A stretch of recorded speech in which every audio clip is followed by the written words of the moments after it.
Hey guys, it's Owen from Wrestling Inc. back with another wrestling news roundup. Without any further ado, let's get into today's biggest stories in the world of professional wrestling.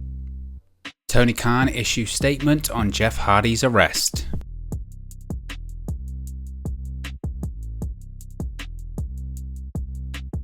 Since Jeff Hardy was arrested for his third DUI in 3 years, wrestling fans and pundits have been waiting to hear from AEW owner and CEO Tony Khan on the situation. On Tuesday afternoon, Khan ended the wait. In an official statement released on his Twitter account, Khan commented on Hardy's arrest and the consequences that await the AEW star. Quote, "We were able to resume contact with Jeff Hardy this afternoon," Khan's statement read. "AEW does not condone Jeff's alleged behavior.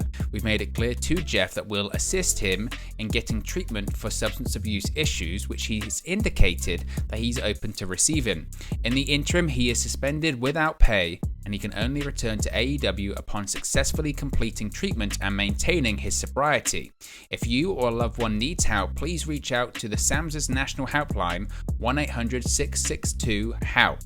Wrestling Inc. has confirmed that the reason for the delayed response was so that Khan and AEW could make contact with Jeff Hardy before releasing the statement, which, as noted in the statement, occurred yesterday afternoon.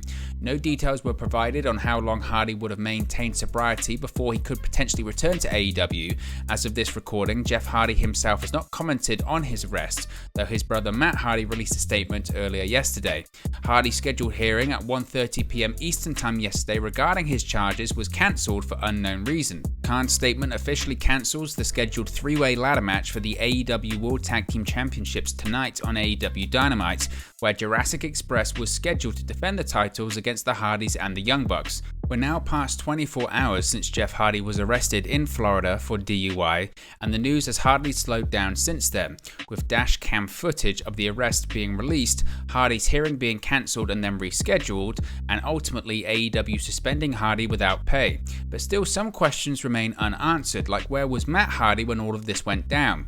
According to a new report by Fightful Select, Matt Hardy was indeed with Jeff on Sunday evening, when the two attended a wrestling convention following Jeff's concert at Dave & Buster's. The report went on to state that Matt left with his family for a flight back to North Carolina before the night was through. Fightful stressed, however, that Matt didn't leave until he had made sure that Jeff got back to his hotel room safe and sound. Fans have also asked about the footage of Hardy's arrest, where the AEW star told officers he was scheduled for a doctor's appointment in regards to brain scans for his head. Fightful reached out to AEW regarding Hardy's comments but received no comment. An AEW source told Fightful that from a legal perspective, it was unlikely that AEW would ever comment on it. If Hardy had a doctor's appointment, it was unlikely that day, as a drive from Orlando to his home in North Carolina would have taken anywhere from 8 to 9 hours to complete. Time, in general, has been a confusing aspect of this story, though Fightful was able to confirm that Hardy was arrested at 9:54 in the morning and booked nearly 3 hours later at 12:45 p.m. rather than the 12:45 a.m. as originally thought. Perhaps the most startling revelation of the Fightful report, however, was that Jeff Hardy had maintained a physical license that he used to rent vehicles, despite his license having been suspended following his second DUI arrest of 2019. Fightful noted that because of this, Hardy has had no issues renting vehicles over the last several years, from his time in WWE to joining AEW earlier this year, despite his legal problems. As noted previously, Hardy is suspended without pay by AEW until he completes treatment and maintains his sobriety. Jeff Hardy is set to be arraigned after being arrested and charged on 3 counts, including driving under the influence. Hardy was arrested on Monday, June 13th, and was eventually released from jail after posting a bond of $3,500. Hardy was originally set to stand before a judge on Tuesday, but that hearing was rescheduled. The Volusia County, Florida County Clerk's Office records now list Hardy's hearing as being scheduled for July 5th at 2:30 p.m. local time. Due to this being Hardy's third arrest for DUI in the last 10 years, under Florida law, he could be looking up to 5 years in prison and a $5,000 fine. With Jeff Hardy's status in AEW for the foreseeable future now known, the question became what would AEW owner and CEO Tony Khan do on Dynamite Road Rager with the Hardys all but removed from the show? As it turns out, the answer was to go big. Over the course of a half an hour, Khan announced 3 high-profile matches for Dynamite, the first being a top AEW tag team star and a top New Japan star.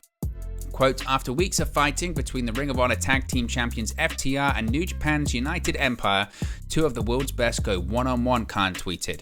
Dax Harwood versus Will Ospreay live tomorrow night on TBS. Nearly 20 minutes later, Khan then revealed a simple change to the AEW World Tag Team Championship match the Hardys were originally supposed to be part of. Quote, AEW World Tag Team Champions Jungle Boy and Luchasaurus will defend the bouts versus their longtime rivals, former champions the Young Bucks, in a ladder match live tomorrow night on Dynamite on TBS. Finally, Khan announced one final match, a rematch in the AEW Women's Division from the Owen Hart Cup tournament. Quote, following pointed remarks on Rampage by the Doctor directed at her bitter rival, they'll fight one-on-one at Road Rager. Toni Storm vs Britt Baker live tomorrow night on Dynamite on TBS. The two matches and reshaped tag title match drawing Wardlow vs 20 security guards and a hair versus hair match between Chris Jericho and Ortiz rounding out the Road Rager card. With Forbidden Door on the horizon, it's expected that a few matches for the event will be announced as well. Backstage news on why WWE had Roman Reigns unify top titles.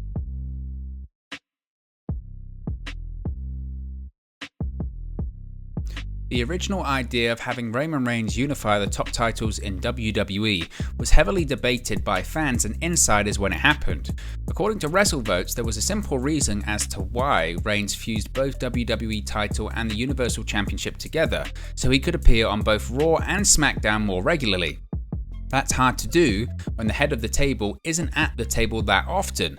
As referenced in WrestleVotes tweets, it was originally reported that Reigns is currently booked for only one Raw right now this summer, the Go Home episode at Madison Square Garden on July 25. Reigns was also not booked for WWE's Hell in a Cell premium live event 2 Sundays ago, and it now looks like the champion will be off the upcoming Money in the Bank card in Las Vegas as well. However, Reigns is set to defend his championship on this week's edition of Friday Night SmackDown as he'll battle Riddle one-on-one. Riddle won the right to face Reigns on last week's SmackDown main event against Sami Zayn. Per the stipulation for their match next week, if Riddle does not beat Reigns, he will not be allowed to challenge for the undisputed WWE Universal Championship as long as Reigns holds the top titles. The report intended SummerSlam plans call for Reigns to face Riddle's RK Bro brother, Randy Orton. Back on May 22nd, following a live event victory against Drew McIntyre, Reigns offered some interesting comments about what his non-televised schedule will look like moving forward. Quote, from the bottom of my heart, I appreciate all of you, Reigns said. I obviously had the internet talking last week or the week before that. I'm not going to be doing too many live events like these on Sundays going forward, so this could be my last one.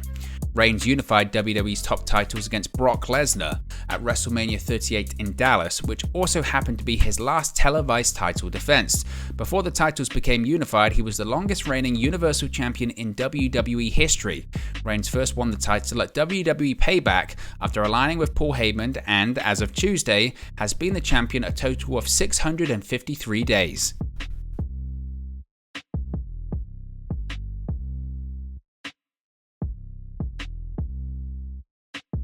So what are your thoughts on today's Wrestling News Roundup? Let me know your thoughts in the comment section below. Be sure to like and subscribe to Wrestling Inc. and I'll speak for you again very, very soon.